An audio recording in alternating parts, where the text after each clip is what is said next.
Hello students, welcome back to our YouTube channel. আমি হচ্ছি তোমাদের জাকির হোসেন স্যার। আর আজকে আমি শুরু করব ক্লাস 8-এর লেসন 7 এ কিংস টেল এই গল্পের পার্ট 3 ভিডিও। এর আগে আমি আমার ইউটিউব চ্যানেলে ইতিমধ্যেই আপলোড করে দিয়েছিলাম পার্ট 1 ও পার্ট 2 এর ভিডিও। আর আজকে শুরু করব আমি পার্ট 3 ভিডিও। তো পার্ট 3 ভিডিও শুরু করার আগে আমি তোমাদেরকে একটু জানিয়ে দিই যে পার্ট 1 ও পার্ট 2 এর ভিডিওতে কী পড়েছিলাম। কয়েকশো বছর আগে ইংল্যান্ডে একটি রাজা বসবাস করত, যার নাম ছিল রাজা আর্থার পেনড্রাগন। তিনি ছিলেন সৎ, ন্যায়পরায়ণ। তিনি সেখানকার প্রজাদের কথা সব সময় ভাবতেন যে তার প্রজারা কিভাবে সুখে শান্তিতে বসবাস করবে। তো রাজার এই ভাবনায় সেখানকার প্রজারা কিন্তু সুখে শান্তিতে চাষাবাদ করত, মেষ পালন করত। কিন্তু একদিন রাজা বিয়ে করলেন ল্যাডি ইগারিনকে। তো ল্যাডি ইগারিনকে বিয়ে করার পর তাদের কিন্তু একটি পুত্র সন্তান জন্ম নেয়। তাদের পুত্র সন্তান জন্ম নেওয়ার কিছুদিনের মধ্যেই কিন্তু রাজা এবং রানী সেখানকার দুজনেই মারা যায়। তো সেখানকার সেই রাজদরবারে দুজন সাহসী যোদ্ধা ছিল। একজনের নাম মার্লিন, যে ছিল জাদুকর, এবং আরেকজনের নাম স্যার উলফিয়াস, সে ছিল যোদ্ধা। তো এই যোদ্ধা এবং জাদুকর দুজনে মিলে কিন্তু রাজার ওই পুত্রটিকে একটি প্রজার হাতে তুলে দিয়েছিল, যার নাম ছিল স্যার হেক্টর।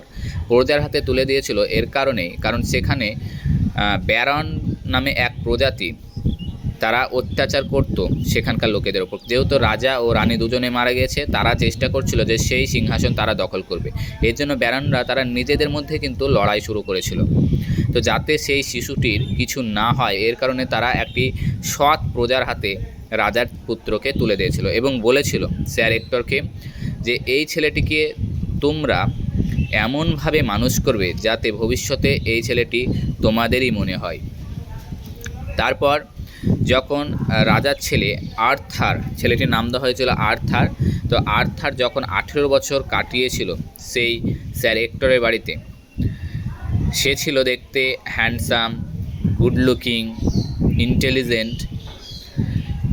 একদিন ক্রিসমাস ডে অর্থাৎ বড়দিন, সেই দিনে কিন্তু গির্জার সামনে একটি তরোয়াল, যেটি চৌম্বকীয় পাথরের ওপর আটকে রাখা ছিল, এবং সেখানে লেখা ছিল এই তরোয়ালটি যে জন্ম অধিকার সূত্রে তুলতে পারবে সেই কিন্তু এই দেশের রাজা হবে।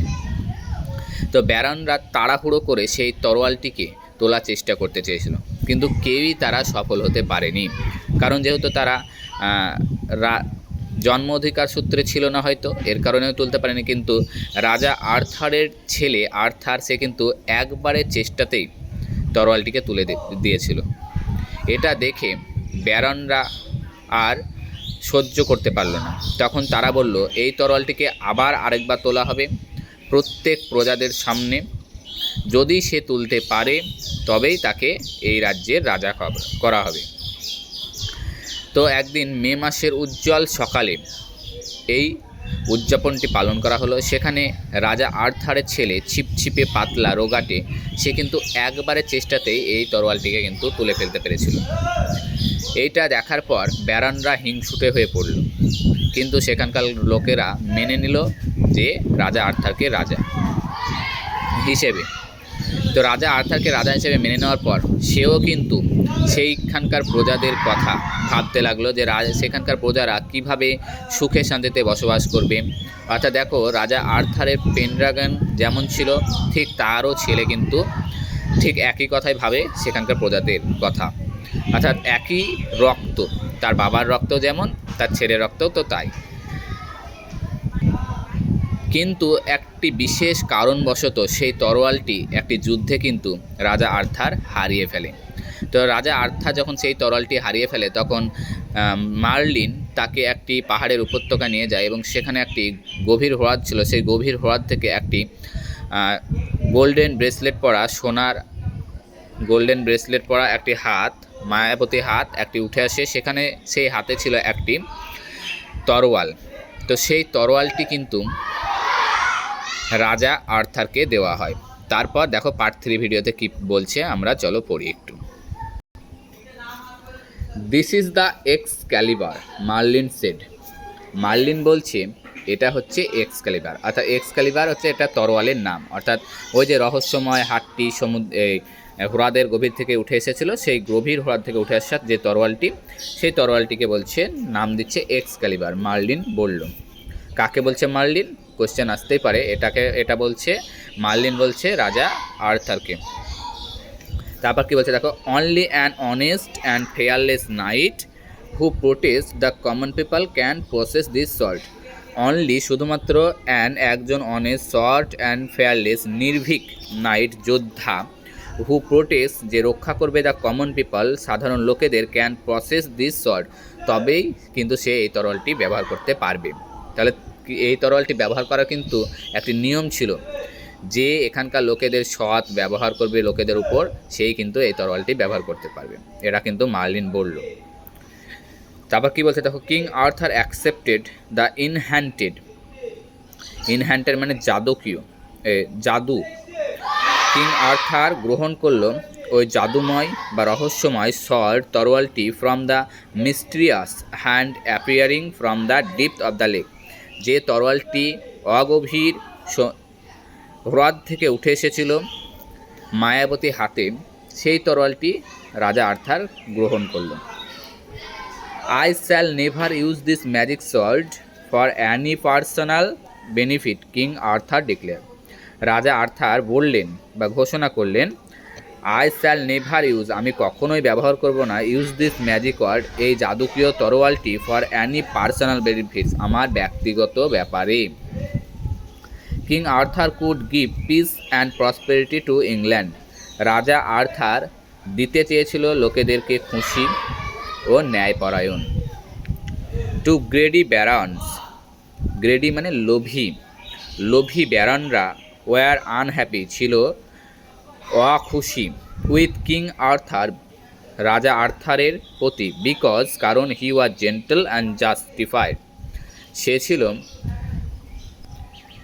বুদ্ধিমান ও ন্যায়পরায়ণ। এর জন্য ওখানকার ব্যারনরা রাজা আর্থারের প্রতি ক্ষুব্ধ ছিল, অর্থাৎ অখুশি ছিল বলা যেতে পারে। তারপর কি বলছে দেখো, হি ম্যারিড, সে বিয়ে করলো, দ্য বিউটিফুল ল্যাডি গেনিভারকে, একটি সুন্দর মেয়ে গেনিভারকে, ডটার কন্যা অফ দ্য কিং অফ কর্নওয়েলের রাজার মেয়ে গেনিভারকে সে কিন্তু বিয়ে করলো। দেখো বিয়ে করার পর কি হচ্ছে, অন দ্য ওয়েডিং ডে, সেই বিয়ের দিন, Merlin took him to a richly gilded pavilion, Merlin তাকে নিয়ে গেল একটি সুন্দর সাজানো সোনালী বর্ণের মণ্ডপে, painted crimson and dark blue, সেটা রং করা ছিল রক্তাক্ত ও গাঢ় নীল রঙে। The carved capless of the floor was marble, সেখানকার মেঝেটি মার্বেলে বসানো ছিল। In the middle of the room, সেই ঘরের মাঝখানে, ওয়াজ এ হিউজ, একটি বিশাল রাউন্ড গোলাকার ওক কাঠের table, richly which gathered King Arthur's devoted knights, যেখানে রাজা আর্থারের richly carved capable of sitting 50 people, যেখানে রাজা আর্থারের সঙ্গে আরও 50 জন বসতে পারত, এমন একটি বিশাল আকার টেবিল সেখানে কিন্তু রাখা ছিল। তারপর কি বলছে দেখো, this was the famous round table, এটাই হচ্ছে সেই বিখ্যাত table, around which gathers King Arthur's devoted knights, যেখানে জমায়েত হতো রাজা আর্থারের সাহসী যোদ্ধারা। দিস নাইটস প্রমিসড, সেখানকার যোদ্ধারা শপথ গ্রহণ করেছিল, that they would help the helpless, তারা সবসময় সাহায্য করবে যারা অসহায়, the gentle to the weak, এবং দুর্বলদের প্রতি সদ্ব্যবহার করবে, and to punish the wicked, এবং শাস্তি দেবে যারা অত্যাচার করবে। তো এই ছিল আমাদের পার্ট 3 ভিডিও। তো পার্ট 3 ভিডিও কেমন লাগলো? যদি আমার কোনো ডাউট থেকে থাকে তোমাদের মনে, তো অবশ্যই কমেন্টে জানাবে, যাতে আমি ভবিষ্যতে অর্থাৎ এর পরের ভিডিওতে সেই ডাউটগুলো তোমাদের ক্লিয়ার করতে পারি।